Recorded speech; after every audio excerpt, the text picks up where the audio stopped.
Hello दोस्तों, आप सब लोग कैसे हैं। मैं यही ध्यान और भावना करता हूं कि आप सब लोग कुशल मंगल से होंगे, प्रसन्नचित होंगे, खुश होंगे, मस्त होंगे, मग्न होंगे, दुरुस्त होंगे, चुस्त होंगे।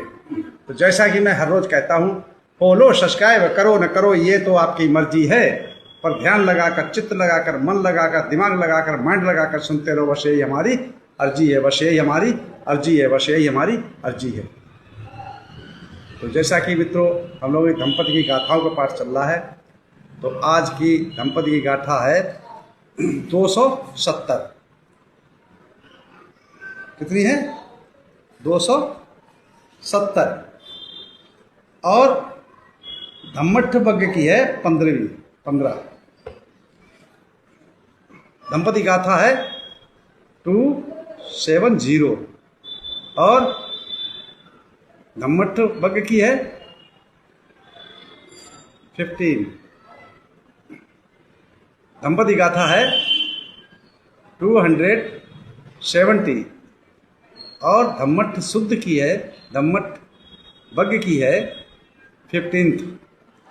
तो इस गाथा को तथागत सम्यक संबुद्ध ने किस समय पर, किस उद्देश्य पर, किस कारण, किसको लक्ष्य बनाकर, किस जगह पर, किस स्थान पर उपदेश किया। चलते हैं उस कथा की तरफ, उस विधा की तरफ, उस जगह की तरफ, उस कारण की तरफ। एवं मे सुतंग एकंग समयंग भगवा सावथियंग विहरति जेत बने अनाथ पिंड कश्य आराम। ऐसा मैंने सुना, एक समय तथागत सम्यक संबुद्ध श्रावस्ती के अनाथ पिंड द्वारा बनाए हुए जेतवनाराम में विहर रहे थे। उस समय की घटना है, उस समय की व्याख्या है कि श्रावस्ती नगर के उत्तर साइड में, उत्तरी गेट था, उसके थोड़ा दूर पे ही एक गांव लगा हुआ था। और उस गांव में एक मछुआरा रहता था, मछुआरा, मछली पकड़ने वाला, ध्यान देना। तो उसका वो बिजनेस था, व्यापार था। उससे वो अपनी मछलियां पकड़ के बेच करके जीविका चलाता था, मारता था उनको, बना के भी खाता था। जो भाई मारेगा तो खाएगा। जब एक दिन क्या हुआ, तथागत सम्यक संबुद्ध ध्यानावस्था में बैठे हुए थे, उनके ध्यानावस्था में उसका कृत्य नजर आया।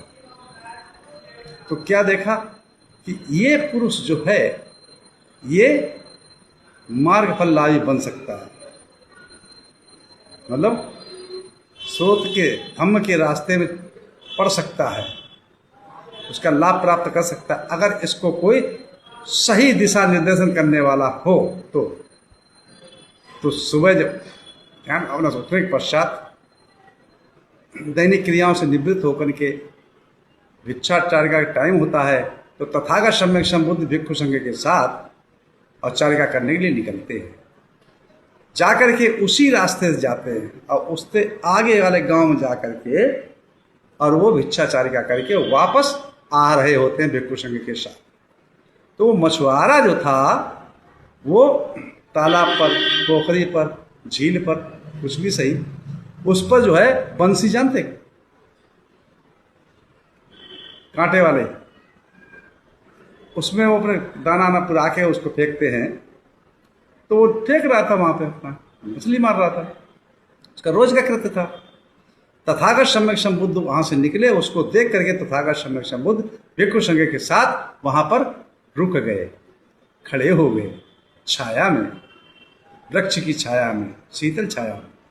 उसने जब देखा तो ओहो, तथागत सम्यक संबुद्ध हमारे समक्ष हैं, हम प्रणाम नहीं कर रहे, ऐसा हो ही नहीं सकता। वो उठा, अपनी बंसी से वैसे फेंक दी उसने वहीं पे, और जाकर के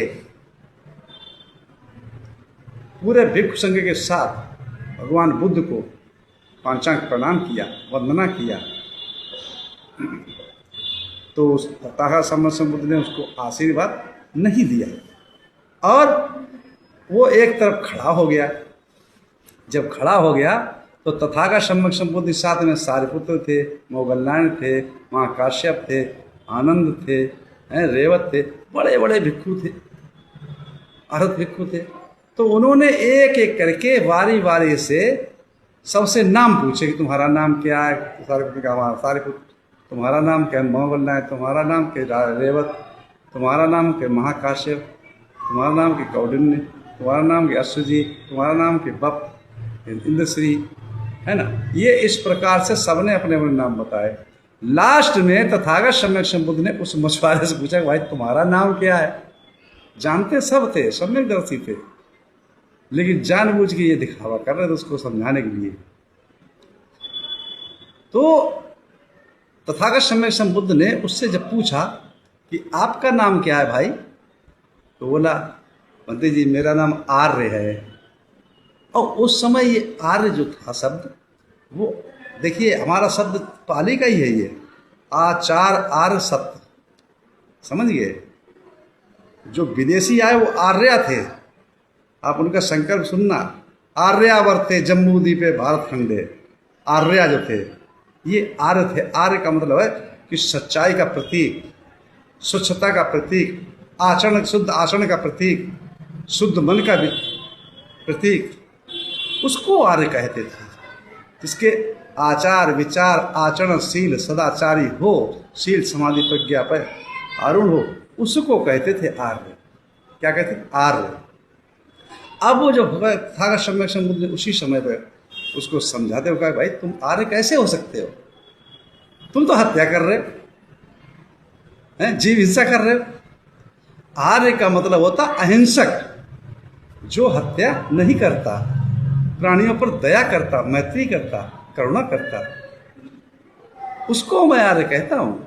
ये तुम आर्य नहीं हो सकते। नाम रखने से क्या हो जाता है? हम तो कोई कुछ भी करता है।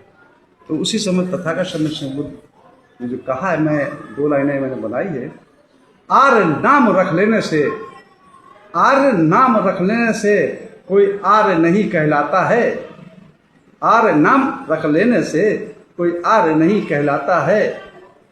जो जीवों की हत्या करे, जो जीवों की हत्या करे, वो जीवन में सुख नहीं पाता है, वो जीवन में सुख नहीं पाता है। और सम्यक कर्मों से जीविका चलाए। सम्यक कर्म, आप देखिए जो अष्टांगिक मार्ग है उसको सम्यक कर्म है। सम्यक कर्म मतलब गलत तरीके व्यापार नहीं करना, राइफल का, तलवार का, तीर का, भाले का, बर्छी का, तोप का, गोले का, इनका व्यापार नहीं करना। नशा इत्यादि की चीज़ों में नहीं बिक्री करना, स्त्री पुरुष की क्रय विक्रय नहीं करना, ये रोकें लगी हुई हैं तथागत सम्यक संबुद्ध। तो इनसे सम्यक कर्म को छोड़ करके जो सम्यक कर्म से जीविका चलाता है, उसके लिए कहा सम्यक कर्मों से जीविका चलाए और सम्यक आचरण रखता है। सम्यक कर्मों से जीविका चलाए और सम्यक आचरण रखता है, वो ही प्राणी दुनिया में, वही प्राणी दुनिया में सुख मोक्ष पद निर्वाण प्राप्त पद पाता है। सुख मोक्ष निर्वाण पद पाता है, सुख मोक्ष निर्वाण पद पाता है। तो इस गाथा को तथागत सम्यक संबुद्ध ने कहा कि देखो, अकुशल कार्य करने से, किसी को सताने से, किसी को मारने से, किसी को गाली गलौज करने से, अनैतिक व्यापार करने से वो कभी आर्य नहीं हो सकता। आर्य वो है जो अहिंसक है, जो बुरे कार्य नहीं करता, जो आचरण अपने शुद्ध रखता है, मन की सोच अच्छी रखती है। पहली गाथा मनोपबंगमा धम्मा मनोसेठा मनोमया मनसा च पदुत्थेन भाषति वा करोति वा तथो नंग दुख होने चक्कर। मन से ही विचार उत्पन्न होता है, और मन में जो विचार बन गया, दूसरी बार विचार उत्पन्न हुआ तो उसमें समतल मिट्टी मिल गई, जुती जुताई खुदी खुदाई, और फिर तीसरी बार उत्पन्न हुआ विचार तो पानी मिल गया। अब पानी जब मिलेगा तो भैया वो बीज जो बना है तो वो तो भैया अंकुर देगा, और फिर खाद पानी और मिलता रहा, फिर विचार करते रहे तो फिर बड़ा दरख्त बन जाएगा। चाहे छोटा दरख्त ले लो, गेहूं की ले लो, अगर एक गेहूं के दाने से वो दरख्त पेड़ बन गया तो फिर कितने दाने निकलेंगे। उनको नष्ट करते करते तुम्हें जमाने गुजर जाएंगे, सदियां गुजर जाएंगी, और यही भवचक्र में पड़ा रहता है इंसान। तो जब अगर बाई चांस उत्पन्न बीज हो भी गया मन में, तो उसको वहीं भून डालो, वहीं नष्ट कर दो, उसको दोबारा खाद पानी या समतल जमीन न दो। तो क्या होगा? अगर भाई तुम किसी जगह में मिट्टी में कोई बीज डाल दो, उसमें कोई केयर ना करो, ना नराई करो, ना गुड़ाई करो, ना पानी डालो, ना खाद डालो, तो वो तो बड़े बड़े धूप में सूख जाएगा, भुन जाएगा। इसी प्रकार से भुना दो। तो धीरे धीरे अगर तुम ऐसे विचार करते रहे तो दुख तुम्हारा इस प्रकार पीछा करेगा कि वो कभी पीछा नहीं छोड़ता, जैसे बैलगाड़ी के पहिया बैलों के पीछे पीछे पीछे पीछे पीछे पीछे लगा रहता है ना। तो ये बात समझाई उन्होंने। तो इसी गाथा का वो गाथा थी, मैं उसको समझाता हूँ आप लोगों को, सुनिएगा जो ध्यान रखेंगे। न तेन अर्यो होती, न तेन अर्यो होती एन पाणान हंसितै, न तेन अर्यो होती एन पाणान हिंसति, अहिंसा सब पाणानं अर्योति पपुच्यति। क्या करे तथागत समझो, उसका अर्थ समझिएगा, ये तो पाली था। प्राणियों की हिंसा करने से कोई आर्य नहीं होता है। सभी प्राणियों की हिंसा न करने से आर्य कहा जाता है, जो किसी प्रकार की मन में विचार भी नहीं करता किसी हत्या करने में। इसी के साथ मैं अपनी वाणी विराम देता हूँ। आप सब लोग मंगल हो, कल्याण हो, सुखी जीवन हो, निरोगी काया हो, दुख दूर हो जाए, सुख से वास करो, हमेशा प्रसन्नचित्त रहो। आप सब लोग मंगल हो, मंगल हो, मंगल हो।